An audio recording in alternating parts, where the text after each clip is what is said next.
दोस्तों अगले 5 वीडियो में तो मैं बताने वाला हूँ ऐसे 60 टॉपिक जिसमें से 27 नंबर का पेपर डायरेक्टली अकाउंटेंसी का पूछा जाएगा।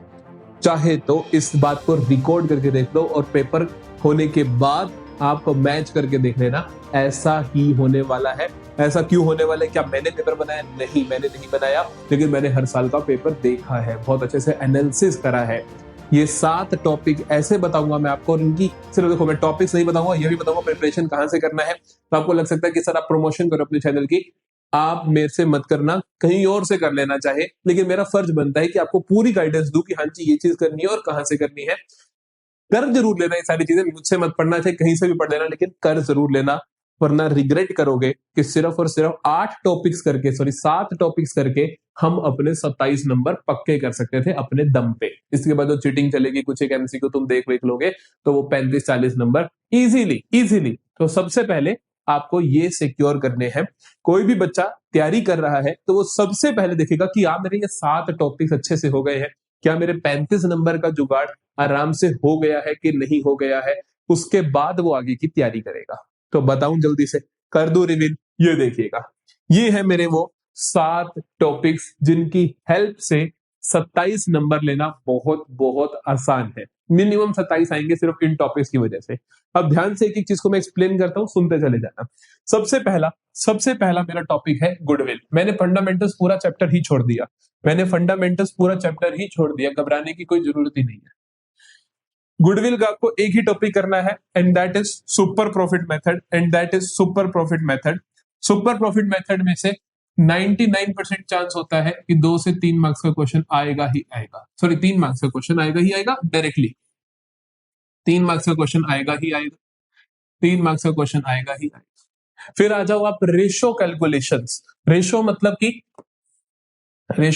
कि भैया सैक्रिफाइस, गेन, न्यू, ये रेशोज निकालना। अब ये रेशोज आप कहां से सीखोगे? अब चेंज इन पीएसआर के जो पहले 10 क्वेश्चन है वो कर दो, एडमिशन के पहले 5-6 कर दो, रिटायरमेंट के पहले 5-6 कर दो। बस ये 3 तरीके के, मतलब कोई इन तीनों चैप्टर के पहले 5-5, 6-6 इलस्ट्रेशन कर दो, बात ही खत्म। इससे बाहर नहीं आएगा। कम से कम 3 नंबर यहां से मिलेंगे आपको, क्योंकि यार हर क्वेश्चन में आपको रेशो तो निकालनी है। सपोज कोई क्वेश्चन आता है गुडविल एडजस्टमेंट करने का, तुम्हें कुछ नहीं आता, तुम रेशो निकाल के छोड़ाओ, तुम लिखाओ कि न्यू रेशो ये होगी, गेनिंग ये होगी, सैक्रिफाइसिंग ये होगी। हर क्वेश्चन में कोई भी क्वेश्चन अपने को छोड़ना नहीं है। कोई भी क्वेश्चन आया, रेशो निकाल के आ जाओ। हर क्वेश्चन में 1 नंबर कम से कम है, और 2 तो एमसीक्यू आएंगे डायरेक्टली रेशो के, तो 3 नंबर तो मिनिमम आपको सिर्फ रेशो करने से आ जाएंगे। फिर आ जाइए एडमिशन का 6 मार्कर क्वेश्चन।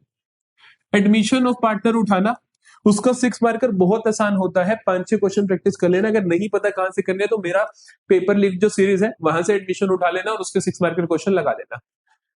6 नंबर नहीं लाने तुम्हें, जिसको पास होना उसकी बात कर रहा हूं। 6 नंबर नहीं भी आएंगे तेरे, 4 नंबर तो आएंगे ही आएंगे, कम से कम 4 नंबर आएंगे। क्यों? क्योंकि तू रिवैल्यूएशन अकाउंट अच्छे से बना लेगा, उसमें कोई बच्चा गलती नहीं करता। फिर कैपिटल के बैलेंसेस सही लिख लेता है, रिजर्व सही बांट देता है, लॉसेस सही बांट देता है। उसका सिर्फ कैपिटल एडजस्टमेंट रह जाएगी, वो छोड़ भी देगा तो भी 5 नंबर मिलते हैं, लेकिन मैंने 4 लिख दिए। ठीक है, सेफर साइड पे हम चल रहे हैं। अगली चीज बेटा जी आपको करना है डिसोल्यूशन। बहुत सारे टीचर्स तुम्हें बोलेंगे डिसोल्यूशन मत करो, लेकिन मैं कहता हूं डिसोल्यूशन करना ही करना है। 6 नंबर का पेपर कम से कम इसमें से आएगा, 4 नंबर आप अचीव करोगे। डिसोल्यूशन कहां से करना है? मेरे वन शॉट से करना है, मैं और कुछ नहीं बता सकता वहां पे, क्योंकि वो वन शॉट बेस्ट है। उसके अंदर सब कुछ पढ़ाया मैंने, रियलाइजेशन अकाउंट कैसे होगा, उसकी एंट्रीज कैसे होंगी, दैट्स इट। अगर आपको समझ आ जाता है कि कौन एसेट साइड में क्या क्या है, कहां कहां जाएगा, काम खत्म। और मैंने एडमिशन से रिलेट करके बताया, तो जब ये करोगे तो इसकी तैयारी भी हो रही होगी, ये करोगे तो इसकी तैयारी भी हो रही होगी।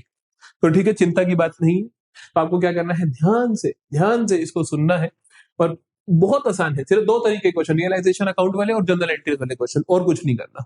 ठीक है, कम से कम 4 नंबर यहां से आएंगे। फिर आ जाइए मेरी जर्नी का the most important chapter, that is issue of shares. Sir ये चैप्टर कैसे करेंगे? ये तो बहुत डरावना है। पूरा नहीं करना है। क्या करना है, ध्यान से सुनो। इस चैप्टर में से आपको सिर्फ और सिर्फ एक टॉपिक बहुत अच्छे से करना है, जिसका नाम है फॉरफीचर प्लस री इशू। जिस बच्चों को ओवर सब्सक्रिप्शन नहीं समझ आता, जिस बच्चों को प्रो राटा अलॉटमेंट समझ नहीं आता, वो बच्चा भी इस टॉपिक को अच्छे से कर सकता है। इस टॉपिक को अच्छे से कर सकता है, ये टॉपिक फिर से मेरे आपको वन शॉट में मिल जाएगा। या मेरी पेपर लीक की सीरीज जाएगी तो वहां पे उसके अंदर सिर्फ और सिर्फ एक लेक्चर है पेपर लीक सीरीज में, जिसके अंदर सिर्फ और सिर्फ फॉरफीचर रीइश्यू के केस कराए और कुछ नहीं करवाया। उससे बेटर क्या ही होगा। ठीक ठीक, तो ये आपको बहुत अच्छे से कवर करना है, सिर्फ एक टॉपिक। पक्की बात है 6 नंबर यहां से आएंगे। और फिर आपको बैलेंस शीट करनी है, क्योंकि सीबीएसई पसंद कर रहा है बेटा केस बेस्ड क्वेश्चन पूछना, और case based question balance sheet से पूछे जा रहे हैं। तो मैंने उसका भी अलग से लेक्चर डाल रखा है बैलेंस शीट का, वो भी आप आराम से सुन सकते हो। मेरे फुल कोर्स को आप स्क्रॉल करोगे उसके अंदर मिल जाएगा, या आप पेपर लीड वाली सीरीज देखोगे उसके अंदर मिल जाएंगे। केस बेस्ड क्वेश्चन का अलग से एक लेक्चर है जिसके अंदर केस बेस्ड क्वेश्चन ही कराए हैं। सो हमने अपने चैनल पे ऐसा किया हुआ है कि अगर आप एक बार चैनल को जाकर देखोगे तो आपको रियलाइज होगा कि बहुत अच्छे से प्लेलिस्ट बनी हुई है, आपको इजीली मिलेंगी। जैसे ही आपको बहुत आसानी से मिल जाएगा, फुल कोर्स अलग है, इंपॉर्टेंट क्वेश्चन की सीरीज अलग है, वन शॉट की सीरीज अलग है, बहुत इजीली आपको एक एक चीज का ब्रेकआउट मिल जाएगा, बहुत इजीली एक एक चीज आप ढूंढ सकते हो। तो ये 2 टॉपिक्स ऐसे ही आप करोगे। 6 + 6 12, मैं कहता हूं 12 में से मत लाना भाई 12, आप 8 नंबर ले आना। आप 12 में से 8 नंबर ले आना, 8 नंबर तो ला ही सकते हो, क्या ही बड़ी बात है। क्योंकि इसमें से फिर देखो एमसीक्यू भी आने, वो तो मैं गिन ही नहीं रहा, तो वो भी आएंगे। फिर आ जाइए आप, फिर आ जाइए इशू ऑफ डिबेंचर्स का कंसिडरेशन अदर देन कैश। एक ही टॉपिक बोल रहा हूं, दूसरा टॉपिक ही नहीं बोल रहा। प्लीज कर लेना ये टॉपिक, प्लीज कर लेना। 100% 4 मार्क्स एक अकेला टॉपिक आपको देकर जाएगा। Issue of debentures for consideration other than cash, ये करते ही एक बार issue of share for consideration other than cash देख लेना, बिल्कुल सेम है, सिर्फ नाम बदल जाता है, डिबेंचर की जगह शेयर। पक्की बात है, गारंटी देता हूं ये सवाल आएगा ही आएगा तुम्हारे पेपर में। फिर आ जाओ, फिर से गारंटी वाले 2 सवाल। एक तो कंपैरेटिव कॉमन साइज स्टेटमेंट, सिर्फ और सिर्फ 35-40 मिनट का वन शॉट डाला है मैंने, वो सुन लोगे कहानी खत्म हो जाएगी। पेपर लीक सीरीज सुनोगे 25-30 मिनट का लेक्चर है, डन हो जाएगा। पेपर लीक सीरीज में 25-30 मिनट का एक लेक्चर है, हेड्स एंड सब हेड्स का, डन हो जाएगा। उससे बाहर कुछ नहीं आएगा। आपको किताब भी नहीं खोलनी, सिर्फ और सिर्फ ये 2 टॉपिक्स आपको 1.5 घंटा मेरे लेक्चर्स को देना है। ये 2 टॉपिक्स 101%, इसमें से 3 नंबर का क्वेश्चन आएगा, इसमें से भी 3 नंबर का क्वेश्चन आएगा, 100% आएगा। कोई भी इसको चैलेंज नहीं कर सकता। 6 नंबर मिनिमम ये आपको दिलवा कर जाएंगे। तो एक बार टोटल करके देखें, टोटल करके देखें कि भैया कहीं झूठ तो नहीं बोल दिया। ये देखो टोटल करवा देता हूं तुम्हें, क्या वाकई ही मैंने 27 नंबर बनाए कि नहीं। 3 3, अरे अरे अरे, 3 + 3 6, 6 + 4 10, + 8 18, + 4 22, + 4 26, + 3 29, + 3 32। अगर मेरा तुक्का गलत हो भी गया, कि हो सकता है कि ये बाय चांस ना आए, हो सकता है कि बाय चांस रेशियो के कैलकुलेशन के सिर्फ 1 नंबर का सवाल आ जाए, हो सकता है बाय चांस इसका 4 नंबर का ही क्वेश्चन आए, तो भी तेरे को मैंने 5 नंबर का मार्जिन दे दिया। So these 7 topics are going to give you at least 27 marks in your board examinations. मेरी बात को नोट करके रख लेना, तुम्हारे पास होने की गारंटी है इन टॉपिक से, ये मेरा आपसे प्रॉमिस है। ऐसा नहीं हो सकता कि इससे बाहर, इसके मतलब इसमें से 27 नंबर का पेपर ना आए। एक और चीज, एक रिक्वेस्ट है, अब ये तो आपने मेरी बात सुन ली, सिर्फ पास नहीं होना अपने को ज्यादा नंबर लाने हैं। ज्यादा नंबर कैसे आएंगे? ज्यादा नंबर लाने के लिए किसी भी एक टीचर को अच्छे से फॉलो कर लो, किसी को भी, चाहे आप मुझे करो चाहे आप किसी भी टीचर को करो, यूट्यूब पे मुझे फर्क नहीं पड़ता। आप उनको अच्छे से फॉलो करो, उनकी हर चीज कर दो, और फिर उनका कोई एक आधा टॉपिक अगर समझ आता तो वो किसी और का देखो, बस बात खत्म। ये नहीं कि एक सीरीज संयम सर की चल रही है वो देख लेता हूँ, एक सीरीज सुनील सर की चल रही है वो देख लेता हूँ, एक सीरीज रजत सर की चल रही है वो देख लेता हूँ। मतलब मैं नहीं कह रहा कि आप उनकी सीरीज फॉलो मत करो, आप करो, या तो फिर पूरी उन्हीं की करो। कोई टॉपिक में डाउट होता है तो वो मेरी सीरीज से कर लो, कोई दिक्कत नहीं है।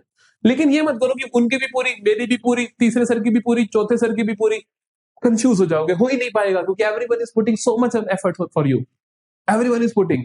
तो तू किसी का भी सब कुछ फॉलो नहीं कर सकता, सबका सब कुछ कैसे फॉलो कर लेगा? You need to trust a single person and devote yourself to them, कि भैया मैंने अपने आप को डिवोट कर दिया है, मैं आपसे ही करूंगा सारा कुछ, मुझे जो चाहिए होगा मैं आपसे ही लूंगा। अगर मुझे कोई टॉपिक समझ नहीं आया तो मैं कहीं और जाऊंगा, कोई दिक्कत नहीं है। ठीक है, ये माइंडसेट होना चाहिए। अगले 3 दिन में मैं तुम्हारे को 3 शानदार लेक्चर्स दूंगा एमसीक्यूज के, एक पार्टनरशिप के एमसीक्यू, एक कंपनी के एमसीक्यू, एक एनालिसिस ऑफ फाइनेंशियल स्टेटमेंट के एनालिसिस। 3 लेक्चर, 3 शानदार लेक्चर। मैं चाहता हूं एक एक बच्चा उस लेक्चर को बहुत अच्छे से सुने, अटेंडेंस के साथ। अटेंडेंस दिखनी चाहिए मुझे कल कि हाँ जी डे 1 प्रेजेंट, उसके अंदर मैं तुम्हारे को सारे इंपॉर्टेंट एमसीक्यूज करवा दूंगा। जो 20 एमसीक्यूज तुम्हारे पेपर में आने हैं, उनमें से कम 15 तो एज इट इज मेरे उन 3 लेक्चर से उठ के आएंगे, गारंटी देता हूं तुम्हें। ठीक है, इतनी मेहनत करके पीपीटी बनाऊंगा मैं। तो बिल्कुल चिंता मत करना, मैं तुम्हारे साथ खड़ा हूं। जुड़ जाओ, अगर आप नए हो तो इस चैनल से जुड़ जाओ, जल्दी से सब्सक्राइब कर लो। और अगर आप पुराने हो बेटा तो आपको तो पता ही है, फिर कमेंट सेक्शन में अपना जोश दिखा दो, जो दिल करता है वो लिख दो, जो इमोजी दिल करता है वो डाल दो, अपना जोश दिखा दो कि you are ready for accountancy exam. ठीक है, ठीक है, मिलते हैं जल्दी ही। कल मिलेंगे हम पार्टनरशिप के द मोस्ट इंपॉर्टेंट एमसीक्यू, कल नहीं सॉरी परसों मिलेंगे, कल तो कैश फ्लो का वन शॉट आएगा, परसों मिलेंगे पार्टनरशिप के the most important MCQs question के साथ।